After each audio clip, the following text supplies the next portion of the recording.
In the name of God, the Mighty and the Merciful.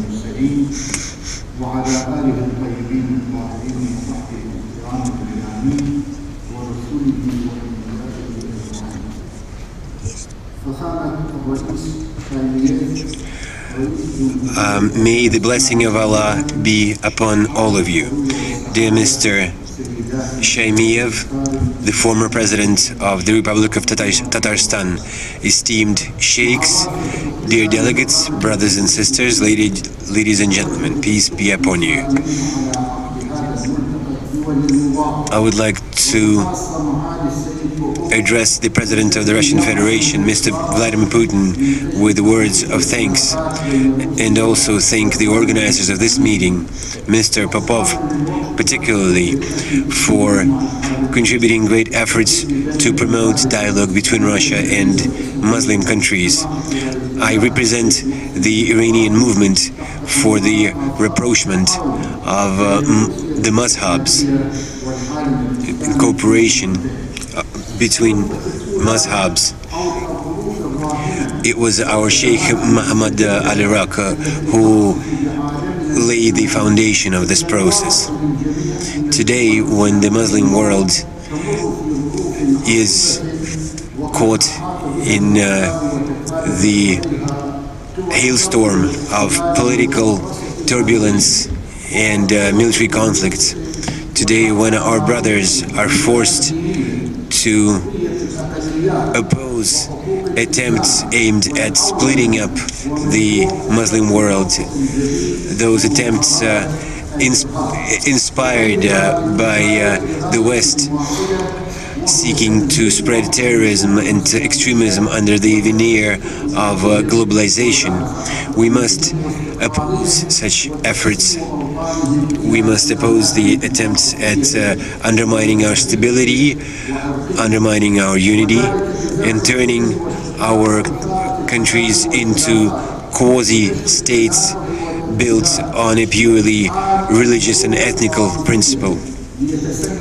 We must oppose efforts to instigate wars among us aimed at looting our country's riches and resources and depriving our people of their wealth accumulated over decades. We can see examples of that in Syria, in Iraq, and a number of other countries. It should be noted that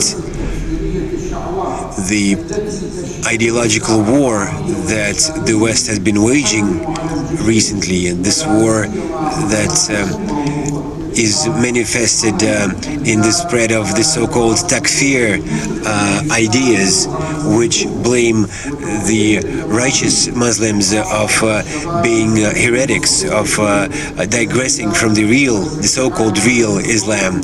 So our efforts to oppose such attempts must be based on education and enlightenment among Muslims, primarily among younger generations.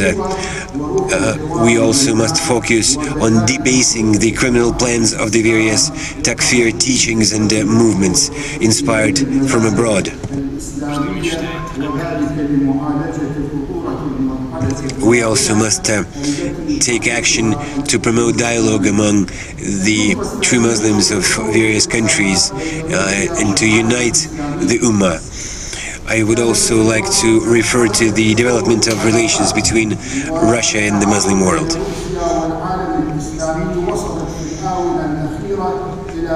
In recent years, we have seen a rise of these relations between Russia, which is home to about 23 million Muslims who represent over 57 ethnic groups and communities out of Russia's aggregate 100 ethnic communities and groups. And Russia, on the other hand, it is in the interests of both Russia and Muslim countries including Muslims from the Middle East, from Africa, and other parts of the world, including even Europe and America. It is in our mutual interest to strengthen and step up our joint efforts, to join efforts. It is something that Russia's President Vladimir Putin has initially launched, has primarily initiated, and it was thanks to his efforts that Russia received an observer status in the ICO back in 2005. The success we have seen on this track is testimony to the fact that our efforts are to the point. Our mission is to the benefit of our respective peoples. Russia is a neighbor to the Islamic world, has been for centuries, and we share a long border with each other, and that provides for the various cultures coming closer. Many people in the Russian Federation share the Eastern culture that Muslim nations share. So historically and culturally we're close to each other, and the Islamic culture and Islam as a religion are one of the cornerstones of the entire Russian civilization. The dialogue between Orthodox Christians and Muslims is also an important factor that plays a great role in the peaceful coexistence of communities in the Russian Federation. It is a bridge that links two different cultures. And it is especially important in a situation when the West uses double standards and pursues policies that are detrimental to the Muslim world and aimed against the Muslim world. It is important with regard to Russia to occupy this vacuum left by the West departing from our region. And also, since Muslims make up a big share of the Russian population, they also play a role, an important role in providing Russia's economic growth. Dear former President, Mr. President, brothers and sisters, there are over 7,500 mosques in Russia. There are various counseling centers, Islamic counseling centers, there are Islamic universities, there are education organizations. There is a special organization that deals with translating the Holy Quran and other Muslim books. And we also see conferences co-sponsored by Russian Orthodox clerics and by Muslim clerics. All this testifies to the fact that the Russian Federation has a positive attitude vis-a-vis the Muslim world, and Russia's new role is manifested most actively, especially actively after Russia's accession to the ICO as an observer.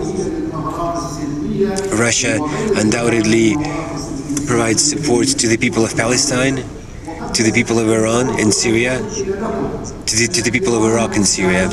And before I close my address, I would like to tell you that Iran considers Russia to be a strong country, a power with a long history and a long tradition of civilization.